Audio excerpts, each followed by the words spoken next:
नमस्ते, आप देख रहे हैं बातें खेती की और मैं हूं याशु गांधी। दोस्तों, जैसा कि आप जानते हैं, अपने इस कार्यक्रम में हम बात करते हैं खेती से जुड़ी हुई और हर बार एक फसल लेते हैं और उसके हर एक पहलुओं पर करते हैं विस्तार से चर्चा। साथ में हमारे मौजूद होते हैं स्टूडियो में विशेषज्ञ। तो आज का हमारा विषय है मूंगफली और हमारे साथ स्टूडियो में मौजूद हैं डॉक्टर अवधेश शुक्ला जी। डॉक्टर साहब, आपका बहुत बहुत स्वागत है। स्टूडियो में आपने मुझे आमंत्रित किया, उसके लिए मैं आपका महान आभारी हूँ। डॉक्टर साहब, मूंगफली का जिक्र छेड़ते मेरे तो जहन में नमक और तीखी चटनी या फिर गुड़ का स्वाद आ गया। मेरे तो मुंह में पानी आ गया। नहीं तो वास्तविकता यही है कि मूंगफली जो है ये, कुछ लोग तो जब चार आदमी बैठे हुए होते हैं तो कहते हैं भाई मूंगफली ले आओ, अपना समय काटेंगे। एक अच्छा टाइम पास के तौर पर भी, और रेलवे में भी जो है जो बेचने वाले होते हैं कहते हैं टाइम पास करिए, मूंगफली खाइए। उसके साथ साथ यदि इसको गंभीरता से भी हम देखें तो मूंगफली गरीबों का जो है वो बादाम है। गरीबों का बादाम है। गरीबों का बादाम क्यों है? देखिए, ना तो इसमें प्रोटीन की कमी है, 22 से लेकर के 28% तक इसमें प्रोटीन होती है।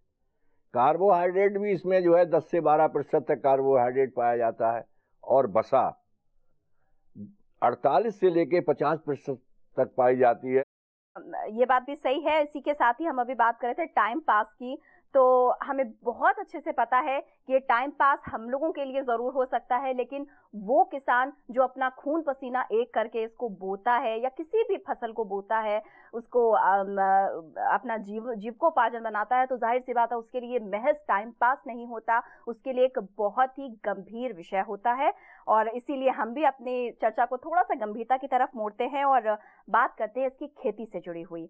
और इसमें सबसे पहला कदम होता है, किसी भी फसल की तरह इसका भी होता है मिट्टी। अगर हम मिट्टी की बात करें तो मूंगफली से अगर हम की खेती करना चाह रहे हैं तो किन बातों का ध्यान रखना चाहिए? देखिए, जहां तक मिट्टी के चुनाव का प्रश्न है, हल्की बलुआ दोमट या बलुआ दोमट जो मिट्टी होती है इसके लिए बहुत उपयुक्त मानी जाती है, क्योंकि इसमें जो मूंगफली का जो विकास होता है और इसमें से जो रेशे निकलते हैं, तो उस समय मुख्य बात जो होती है वो ये होती है कि हमारी मिट्टी भुरभुरी होनी चाहिए, कठोर मिट्टी नहीं होनी चाहिए।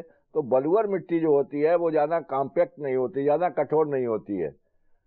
तो ऐसी दशा में हमको हल्की बलुअर दोमट या बलुअर दोमट मिट्टी जिसमें जल निकास अच्छा हो, पानी कभी ना भरता हो। बिल्कुल, यानी कि मूंगफली में मूंगफली के दानों की अधिकता हो, इसके लिए न केवल मिट्टी बल्कि जल की पूर्णता व्यवस्था हो, इसका भी ध्यान हमें रखना चाहिए।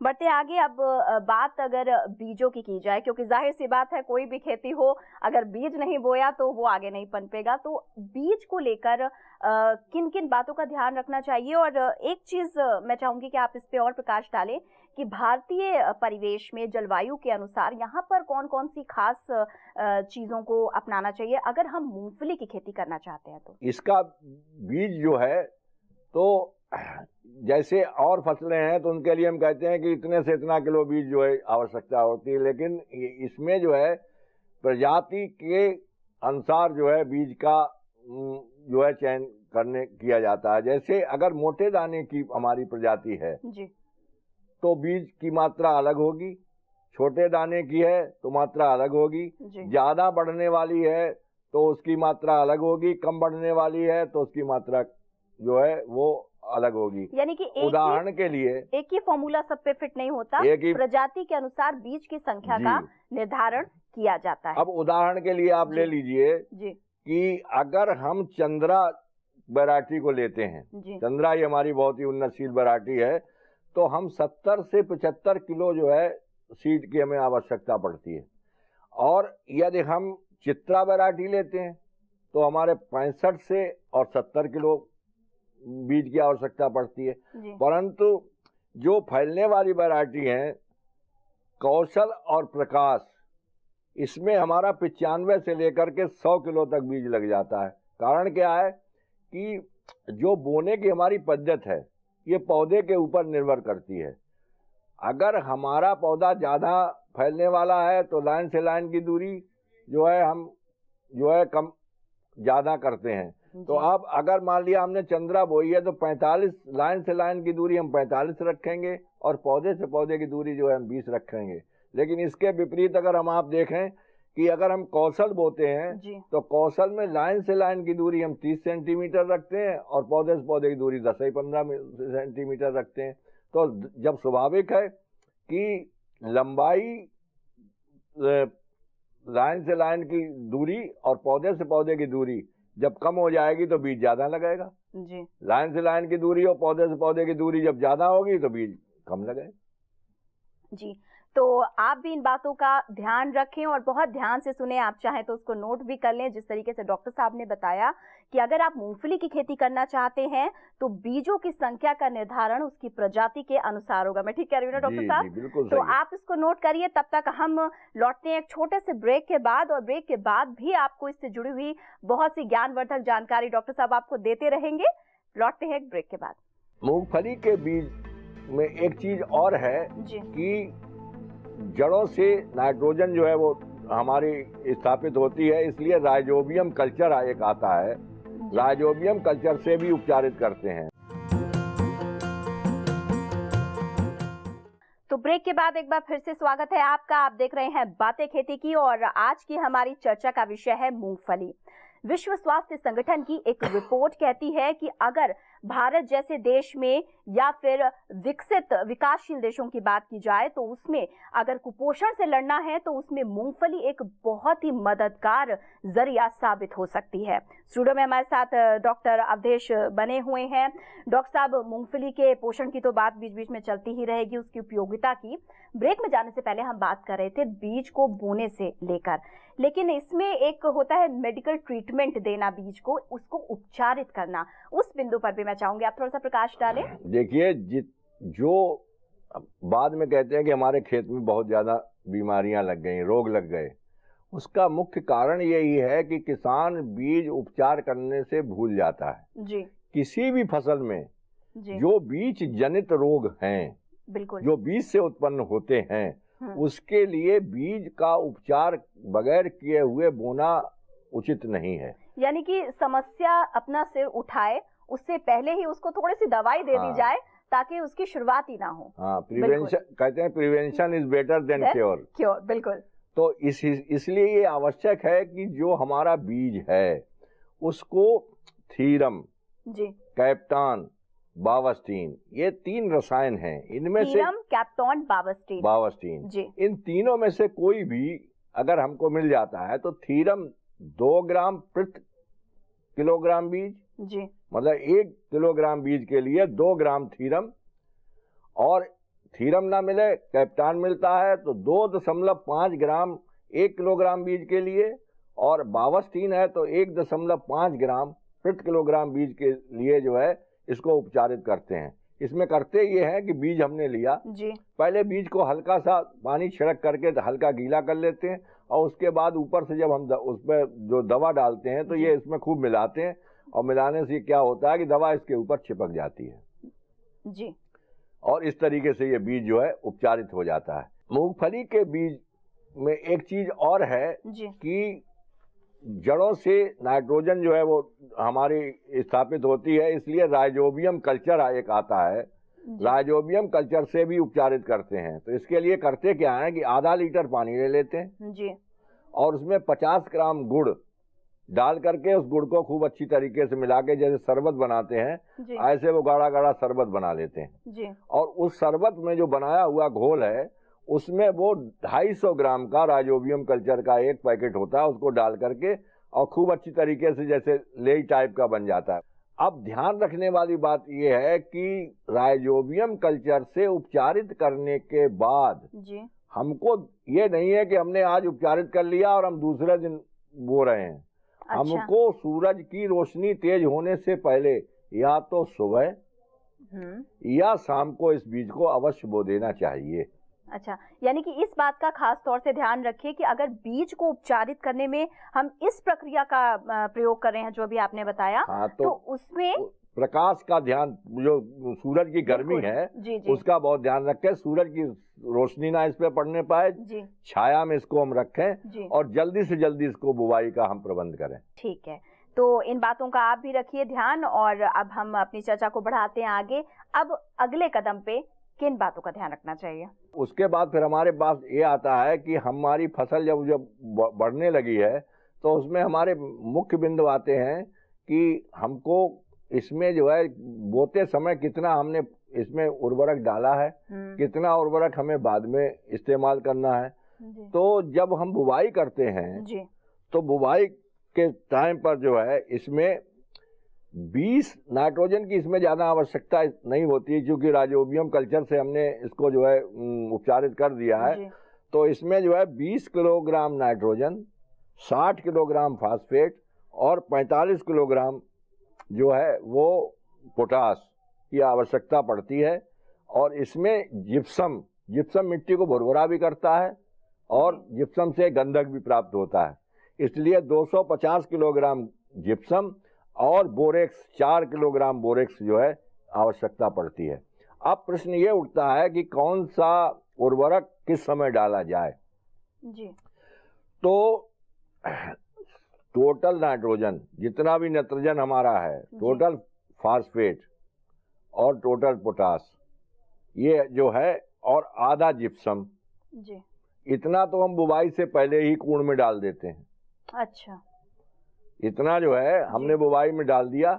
उसके बाद इसको जो है फिर हम जो हमारी मात्रा 1/2 रह जाती है वो उसको जो है फिर हम खेत में बाद में टॉप ड्रेसिंग करते हैं। और आधा मतलब जो बच गया है जिप्सम और जो हमने अभी बोरेक्स की बात की थी, इसको बाद में टॉप ड्रेसिंग के रूप में इसमें जब पौधा हमारा 25-30 दिन का हो जाता है तो उस वक्त हम इसकी टॉप ड्रेसिंग करते हैं। बिल्कुल, वैसे भी कहा जाता है ना डॉक्टर साहब की खाद पड़े तो खेत, नहीं तो कूड़ा रेत। तो जाहिर सी बात है कि इससे साफ तौर पे समझ में आता है कि खेती कोई भी हो, फसल हम कोई भी लगाएं, लेकिन हमारी जमीन को, हमारी मिट्टी को विटामिन्स की जो हम उर्वरक के माध्यम से देते हैं उसकी बहुत ज्यादा जरूरत पड़ती है।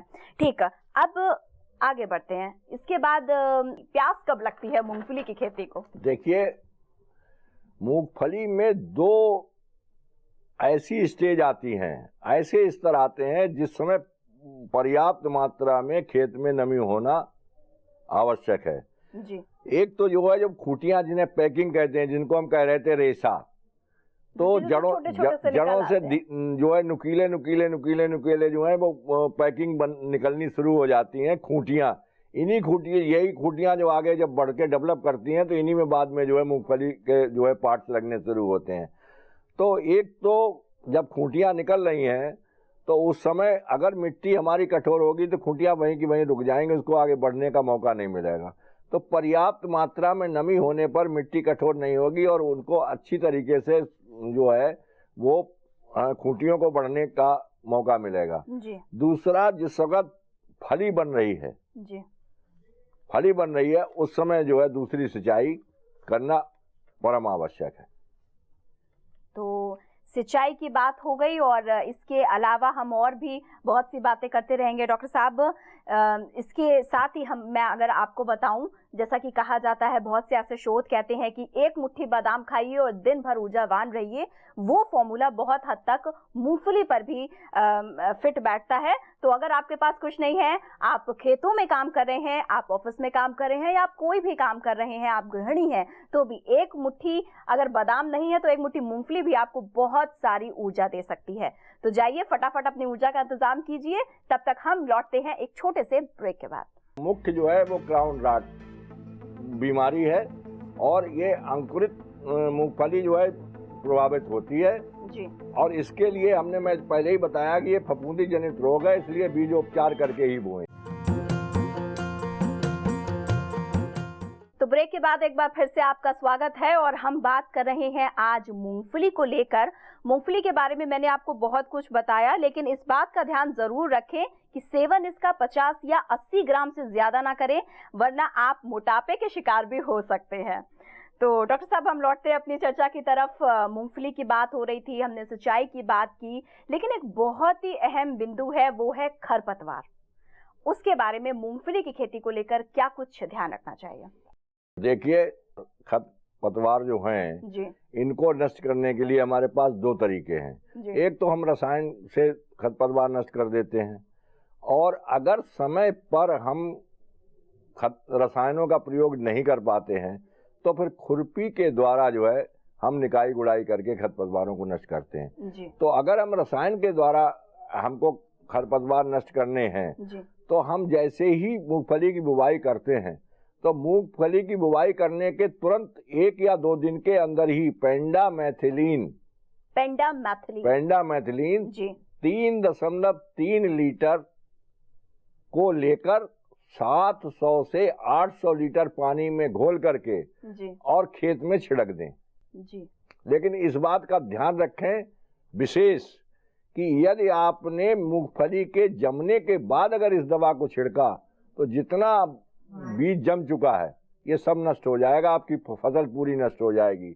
इसलिए इसके लिए ये बहुत सावधानी रखने की जरूरत है कि बुवाई के 1-2 दिन के बाद तुरंत जो है आप इस दवा को भूमि में छिड़क दें। खरपतवार जम रहे हैं, जमने दीजिए, जमने दें। 15-20 दिन के बाद जो आपने 45 लाइन से लाइन की दूरी और पौधे से पौधे की दूरी आपने रखी है जी जी। तो उसके अनुसार आप जो है वो खुरपी से जो है आप निराई और साथ में गुड़ाई भी कर दें तो उससे आपको ये है कि मिट्टी और भी भुरभुरी हो जाएगी, वायु का संचार और अच्छा होगा और उससे जो है वो जो उसमें जो सूते निकल रहे हैं उनको बढ़वार के लिए भी और वृद्धि होगी। तो एक पंथ दो काज हो जाएंगे, एक तो आपका खरपतवार भी नष्ट हो जाएंगे और दूसरे मिट्टी भी भुरभुरी हो जाएगी, वायु का संचार भी उसमें अधिक होगा जी। यानी कि अगर जो उपाय करने हैं खरपतवार को लेकर उसे बिल्कुल सही समय पर करें और किसी कारणवश अगर आप उस समय से चूक जाते हैं तो उस अवधि से आगे बढ़कर जैसा कि डॉक्टर साहब ने बताया उसका उपाय किया जा सकता है तो एक पंथ दो काज हो जाएंगे। तो अभी बात समय की हो रही थी, समय का बहुत ध्यान रखें तो हमें भी समय का ध्यान रखना है। डॉक्टर साहब जल्दी से इसके रोग और कीट को लेकर बात कर लेते हैं। देखिए इसमें जो है मुख्य जो है वो क्राउन रॉट बीमारी है और ये अंकुरित मूंगफली जो है प्रभावित होती है जी। और इसके लिए मैं पहले ही बताया कि ये फफूंदी जनित रोग है, इसलिए बीजोपचार करके ही बोएं जी। दूसरा जो है हमारा डाई रूट राट या चारकोल राट, इसको हम दूसरी बीमारी को कहते हैं जी। इसमें ये नमी की कमी और तापक्रम का अधिक होना जी। ये इससे जो है बीमार जड़ों में इसमें बीमारी जो है जड़ों में लगती है और जड़ें भूरे रंग की हो जाती हैं और पौधा सूख जाता है जी। इसके लिए जो है बहुत आवश्यक है कि नमी बनाए रखें। नमी बनाने से भूमि का तापक्रम भी कम हो जाएगा जी। और इसके लिए भी ये जरूरी है कि ये भी फफूंदी जनित रोग है, इसलिए बीज उपचार करके ही बोएं। इसी तरीके से मूंगफली का एक है टिक्का रोग जी। ये भी बहुत प्रमुख रोगों में से आता है और इसमें जो है पत्तियों पर हल्के भूरे रंग के जो है गोल धब्बे बन जाते हैं और चारों तरफ निचली सतह पर जो है पीले घेरे बन जाते हैं, गोलाई में घेरे बन जाते हैं। तो इसके लिए जो है जिनेब 75% 2.5 किलोग्राम प्रति हेक्टर या जीरम 27% तरल लिक्विड 3 लीटर पर हेक्टर 500 से 600 लीटर पानी में घोल करके और इसका छिड़काव करें तो इस बीमारी से हम जो है छुटकारा प्राप्त कर सकते हैं जी। अगर हम कीटों की बात करते हैं तो उससे भी हमारी खेती को बचाना बहुत आवश्यक होता है। कीट में सबसे ज्यादा भयंकर जो है सफेद गिडार है। ये सूड़ी होती है, गिडार कहते हैं सूड़ी के लिए। जी जी। होता ये है कि ये खेत के जहाँ खेत हमारा मूंगफली का खेत है उसके आसपास के पेड़ों पर ये रहती है और जब मादा अंडे देने को होती है तो ये मिट्टी में चली आती है। ये मटमैले रंग की सफेद सूड़ी होती है और इसका सिर जो है भूरे रंग का कत्थई लाल रंग का होता है और इसको सबसे बड़ी पहचान ये है कि अगर जिसको हम छूते हैं तो जैसे छुई मुई का पेड़ हम जो छूते हैं तो पत्तियां एकदम सिकुड़ जाती हैं, इसी तरीके से ये सिकुड़ के गोल बन जाती है जी। तो इसके लिए बहुत जरूरी है कि आप जो है आसपास के पेड़ों पर पहले ही जो आसपास में पेड़ हैं इन पर पहले ही अगर आपने छिड़काव कर दिया है रसायन का तो वहां से फिर ये नष्ट हो जाएंगे तो फिर खेत में आने की कोई वो नहीं है जी। अच्छा, बुवाई के 3-4 घंटे पूर्व जी। यदि आपने क्लोरोपारीफास 20 EC या क्विनालफास 25 EC का 25 मिलीलीटर जी 25 मिलीलीटर प्रति किलोग्राम बीज जी जब जहाँ उपचारित कर रहे थे वहीं पर अगर ये हो संदेह हो कि हाँ इसमें गिडार लग सकती है तो उसको भी उसी में शामिल कर लें और उससे उपचारित करके बोएंगे तो जो बीज में जो जहर पैदा हो जाता है तो सूड़ी कभी भी उसके पास नहीं आएगी। इसी तरीके से दीमक है। दीमक जो है वो जड़ों को खाता है जी। मूंगफली की जड़ों को जो है ये दीमक जो है खाता है। और इसके लिए जो है सबसे बेस्ट यही है कि जिस तरीके से हम जो दवाई इसके लिए इस्तेमाल करते हैं गिडार के लिए वही दवाई इसके लिए हम इस्तेमाल करें तो हमारा जो है उपचार हो जाता है। इसी तरीके से तीसरा एक और है हेरी कैटरपिलर।